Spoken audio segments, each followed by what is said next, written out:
Chuck and Mira create music under the name The Sea, and you two are a married couple. Did you start making music together or become a couple first? We were both making music separately. And Mira's got a whole nother story about her. She did musical theater and dance. And dance. And I started out just a solo singer-songwriter, and that's actually how we met. I was doing my solo thing, and Mira was working. She was volunteering at a festival that I was playing, and she was the stage manager. So she kind of helped me get up on stage at the right time. And I had a sign with his name on it, so we say it was a sign that brought us together. I had been playing my solo thing. I released a couple of CDs on my own, and then Mira she actually went to school for musical theater, but wasn't doing music for when we met. Yeah, and when I asked Chuck if he would sing with me, and there was sort of this gospel community thing, so we started working on an arrangement for a song, and I think, I don't know, the first time that we sang together, I think, it was just a really powerful connection that sort of stuck with us and on a lot of different levels, and I think maybe neither of us could totally make sense of what that was exactly at the time, but when I reached back out to Chuck a couple years later, I wanted to play music because he had sort of been that connection for me. Did you guys start playing then shows together and then sort of fell in love, or did you fall in love before that? It's hard to say. It's funny. It feels to us like it happened at the same time. We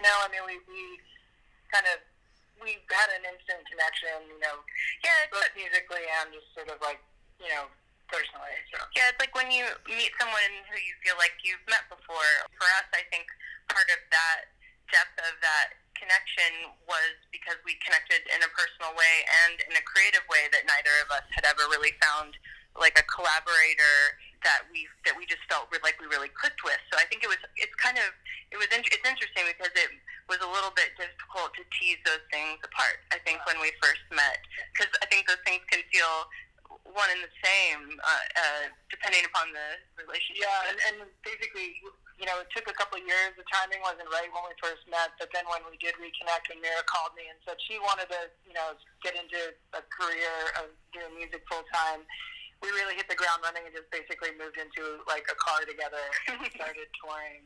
And I'd already been touring a little bit, so she basically was singing backup for me, and then slowly that evolved into what we're doing now. It really seems to work because you've been able to, it makes it a lot easier to tour, for example, having each other there. It's, it makes a huge difference. And you guys, where would you guys be right now if it wasn't for the pandemic? Would you be touring? Would you be playing? Is this the longest you've been in the same place for, who knows how long? Yeah, it has been a very, very strange time for us, especially, normally we're on the road, more than we're home. So this whole COVID period's been weird, but since the album release at the end of August, normally we have a very, very packed schedule touring during a release cycle. So right now, normally we'd be in the middle of probably 3 months of solid dates all over the U.S. So we've been, like we were saying earlier, we've sort of been trying to be creative with the live streaming and doing shows online, and we're doing this concert film that we just finished, and so trying to find ways. We've been doing a lot of live videos that we're recording in our studio space, so doing kind of like live sessions that we're filming and then posting. So trying to keep the live element alive. And trying to dig into the things that have been on our list for a while that maybe we haven't been able to get to because we've been on the road. There, all of those hours that we used to spend behind the wheel and traveling from place to place are now sort of filled with different things. And so, I think we've been trying to use the time to connect with home and to connect with some of those other things that inspire us and that we've been excited about. Well, have you sort of fallen into any new hobbies during this time? Yeah, a bit. I actually had just started getting it. This is like a cliche now, but I had already gotten into baking sourdough bread, and I had a sourdough starter, and I've really kind of dug into that.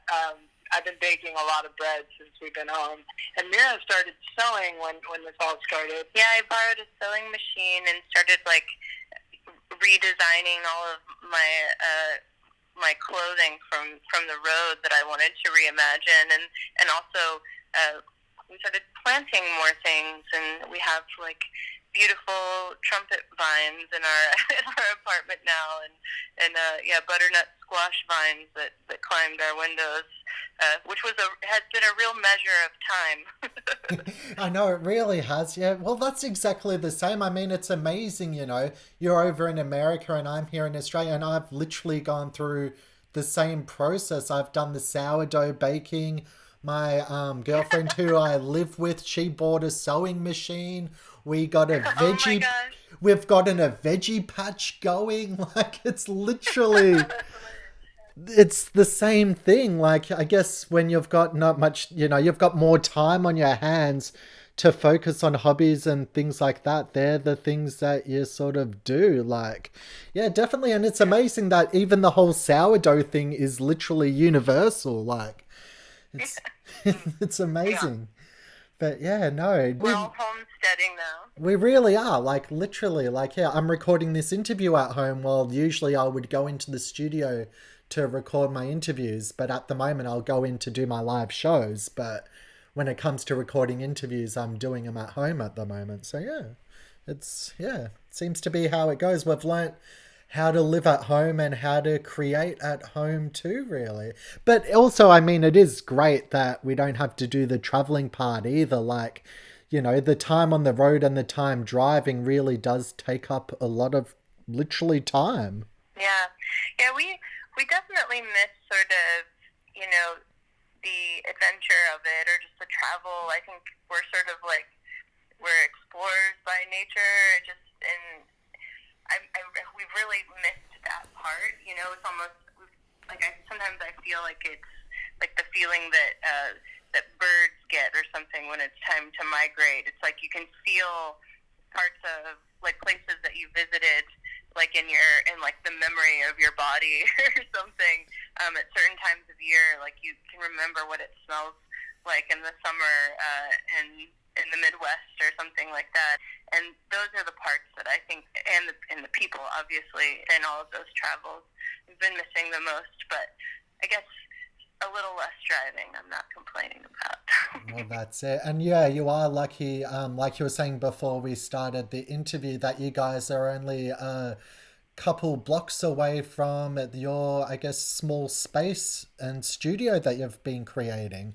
Yeah, Yeah, we've been spending actually most of our time there, which has been, we feel really blessed to have that opportunity. We have a lot of musician friends who don't have that, and I know it's a lot harder. You know, there's a lot of people I think are feeling a bit stifled in terms of having the freedom to create right now and like, you know, record and all that. And thankfully we had got that process started before all this happened. So we've really felt, and that was just like Mira was saying. I mean, that was the thing beforehand when we were touring all the time. We felt like we never quite had enough time in the studio, that we were, you know, trying to grow that studio space. And so now that's been a blessing in that way, that we've had the time, and it's really come a long way in the last few months. And it's just like a very, almost anything we want to be doing in there now. It's really great. Do you guys walk to the studio? Like, is it that close to you? yeah. It's just a couple blocks away. It's really beautiful. In the town that we live in Troy, New York, and there are a lot of old Victorian buildings here. So there are a lot of really cool old spaces, big open halls, and just like a lot of spaces with a lot of character that are inspiring, but all sort of concentrated in one area. It's a nice commute. Nice. So yeah, no, definitely 3-minute walk. nice. And it sounds like you've got like nice big open spaces out that way too. Yeah. We live.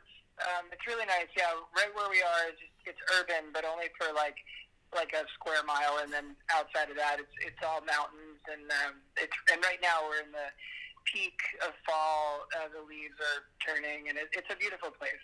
Have you guys always lived out that way, or have you lived in different parts of America? We both lived all over. I grew up in New York, and Mira grew up further south. I grew up in West Virginia. We both lived in Colorado and sort of, and bounced around. We bounced around to different parts of the country, but we really like it here. What drew you to? Although it's not close, it's not on the ocean, so that's the only thing. We both love the ocean so much. So that's the only thing that we miss being by. And your latest album you recently released, Stumbling Home. What are some of the themes on the album? Well, the title track is the last song on the album, and it starts sort of as a simple image of maybe stumbling home late into the night, but it is sort of a broader metaphor for the way that we all move through life together, and that how that path is not usually linear in any way, and that we trip over ourselves and stumble along the way.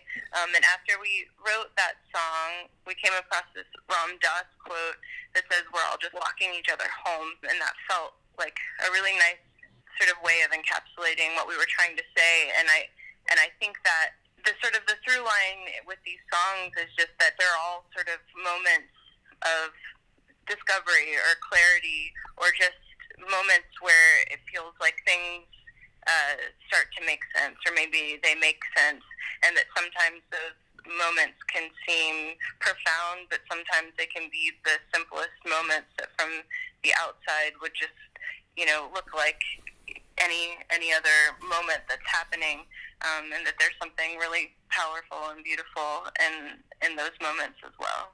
No, I definitely agree. No, that's a very philosophical sort of view on everything, which I think's it's great. And also I love the name that it's Stumbling Home, and that you live only a couple blocks away from your studio as well. So you literally stumble home at the end of the day too.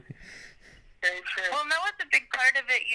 We moved from the country to sort of the city, and we started seeing people a lot more, and so sort of the images and just ideas surrounding just thinking about the lives that people have around you. I think thinking about those sorts of things have sort of made their ways into our songs a bit more. Definitely, like the sort of whole part of life where you do, like I guess when you are a traveling band and you're always seeing new and different things, now you've sort of fallen into that same sort of, routine where you walk past the same places, you walk past the same people. Like, it's a different way to live life for sure. And I think, you just sort of, you're able to more deeply connect with, or we're able to more deeply connect with where we are right now. I think a lot of times we feel like we're having, not as, the connections aren't as long, but they're often deep. But we're sort of having a lot of those in different places, and now it's just sort of concentrating that energy into one space. Because I love traveling, I love going around and things like that. Like, I haven't even been to Melbourne in months, which is weird because I would always go down. That's an hour away from where we are. And I would always go down there to see live music. Melbourne's one of the best places, I would say, even in the world, to see live music. Not to have that, and that connection, it feels weird. It's different. We're definitely living in a different time, and that's sort of, I guess, where we are at the moment with the world. And do you think that the recent events with the pandemic, do you reckon it's changed how people enjoy and interact with music?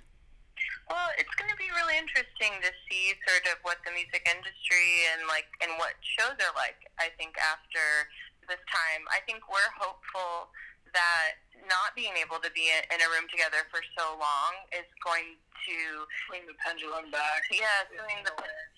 To just make us really appreciate, all of us, what that means, and not take that for granted in any way, and sort of let that be the silver lining in all of it, is to really know in a deep way what it means to have each other, like as community, as just other human beings in the world. Especially with the live music scene and live music community, like not having music festivals happening anymore, like, you know, not being able to sort of catch up with people who you usually would, like, in that sort of world.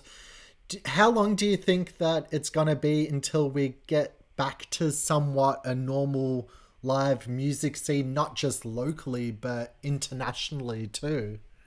Yeah, it seems like it's a really hard call right now. I remember we talk about sometimes in March when it was all sort of starting to sink in here. A couple of articles came out, saying, oh, there'll be no concerts until, summer of 2021. And that seemed completely ridiculous at the time. It just seemed so overblown. And then as the months started going, by, it was like, okay, maybe we kept thinking by the end of this year we'd be back out. And as, obviously as the year has been going on, it's just clear that this is a longer thing. So we're it just seems very hard to predict. So we're sort of, like we were saying, we were just trying to find a way to keep connected with our fans and growing our fan base right now from home. And like as soon as things start to feel right again, we'll be the first ones out there. But it does feel like it could be another year. I mean, we really don't know. Yeah. So we're just, in the meantime, we're just encouraging everyone to do everything that they can just to help the healing get to where the healing can start. So. Yeah, we feel like, as a collective, our country could do a better job, to be honest. In terms of just, it's so clear that what we're living through right now is something that can only get better if we all, do the work. And there are times, here where we feel like we could be doing a better job. So a lot better job, yeah. We're hoping that, that starts to happen more. Yeah, and we're trying to do our part to encourage that and be examples in the way that we can be examples, and encourage the right kind of response to what we're experiencing. No, definitely. I get that, because I mean, here in our state where we live, we've been in lockdowns. We have to wear masks, like we're mandatory, like it's like illegal not to wear a mask when leaving your house at the moment. But I mean, all this sounds crazy and it sounds like, strict, but today it was recorded that we only had 5 cases in Victoria. So like for the day. Yeah. So I mean, like, it might sound bad and it might sound strict, but it seems to be working, and it is working because we're doing it as a collective.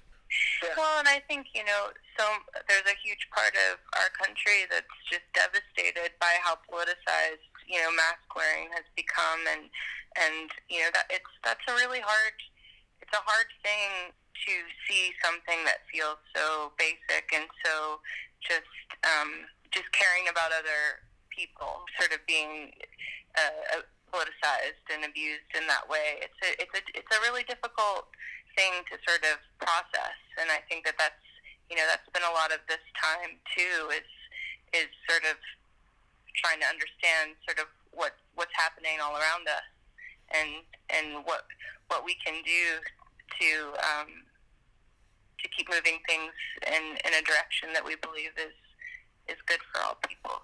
Well, that's it, exactly. And that's the best way to be, especially encouraging people to do the right thing too, because I know, like, the cases here are getting, like, to pretty much really low numbers. But I mean, it doesn't mean that even then, like, you would think, like, oh, you can stop wearing masks and things like that, but you still have to for a bit more longer, or for a longer amount of time, just to make sure that we get to a better place. But I hope that you guys can eventually get there, because I mean, America at the moment looks like it's really just being destroyed by it. And like you were saying, it's not even the fact that it's the virus, even politically it's, it's tearing the place apart. It's crazy. Yeah. Yeah, it's really hard to believe. Let's be honest. Just being here, I mean, our country's been dealing with division now, in a really extreme way for the last few years. But to see where it is right now, it feels. And there's a song on our record. It's called "Foreign Country," which sums up what I'm talking about. Just this feeling of being in a place like where you feel like you thought you were home and you thought you knew what it was all about, and just things keep proving that wrong, and you feel more and more like disoriented, and then just wanting to believe that we're all kind of on the same page, and even though we have disagreements, but it's gotten really really rough here in that way, and it's just the two ends of the spectrum are getting further and further apart, and it's just harder and harder to have a conversation with people who disagree with you, which we're as people, Mira and I are like, we are not very, we're the opposite of confrontational or divisive. I mean, we just want to see the commonality in people, and we travel. Normally, we're traveling so much. We're always in all parts of our country. Red states, blue states, like people who are on the left and the right, and we're all music lovers, and we've really found we've experienced how music can get through these barriers of politics or whatever, whatever. So feeling like it's becoming more and more difficult to even music is becoming. Well, I think artists are realizing more and more,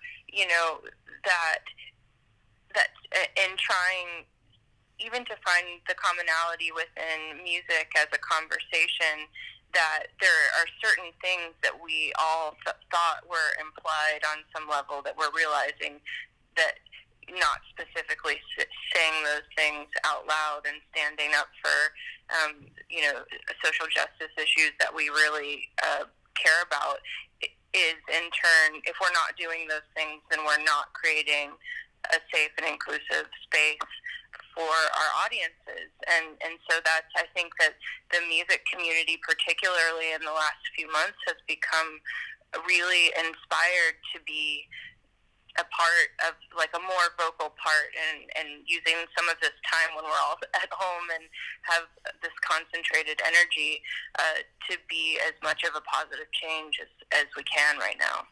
No, definitely. That's it. Try to get people to, I guess, understand where you're coming from, and have them sort of, even if they disagree, have them at least have a conversation instead of being so closed off. Because I definitely feel that people seem to want to listen less to other people's opinions and would rather stay to their bubbles, which, I mean, it needs to be, you need to hear both sides of the story at the end of the day. Well, we believe music, our mission sort of as artists is to remind people that they're not alone, and that means, that means digging into the things that make us human, that are our shared experiences, and Definitely.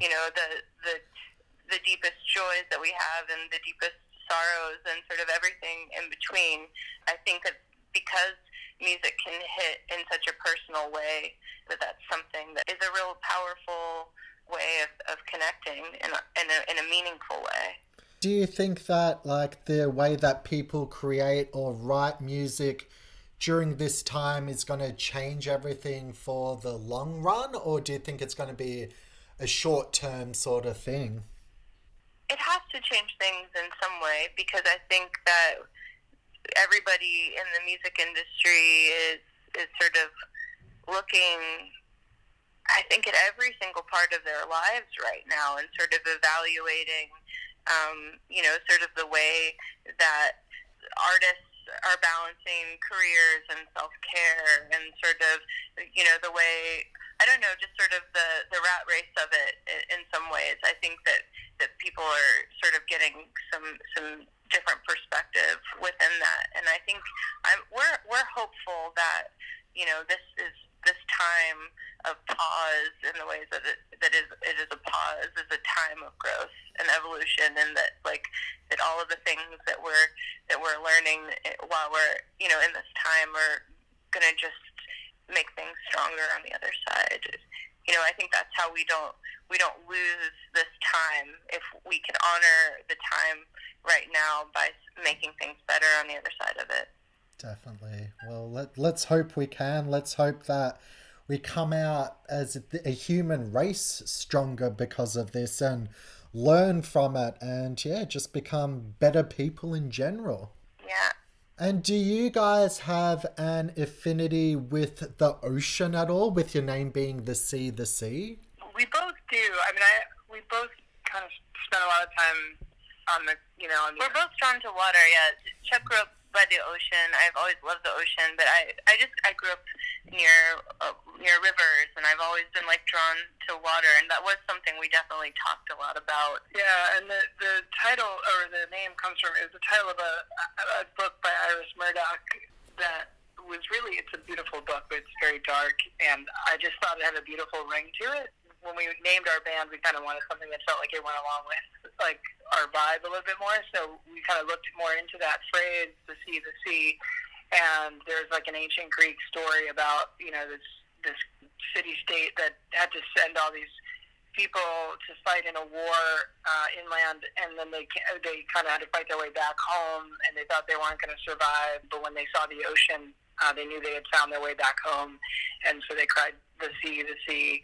That was a beautiful image and a beautiful story, and just sort of, for us, music kind of is like the ocean in that story. It's sort of it helps us find our way, through the dark times.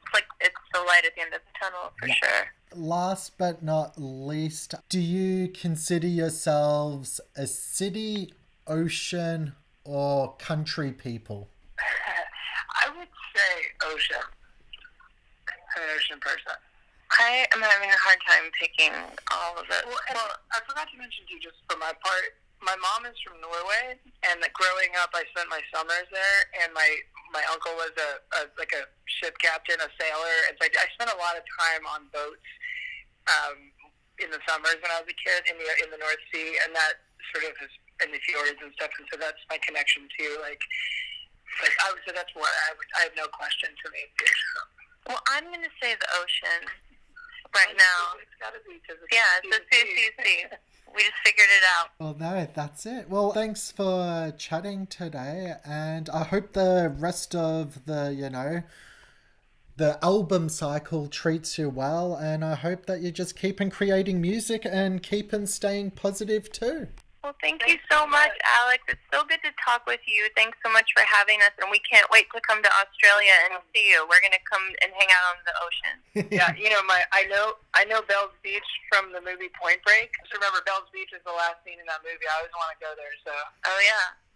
Epic. Well, yeah. No. Well, hopefully we'll see you there someday. Definitely.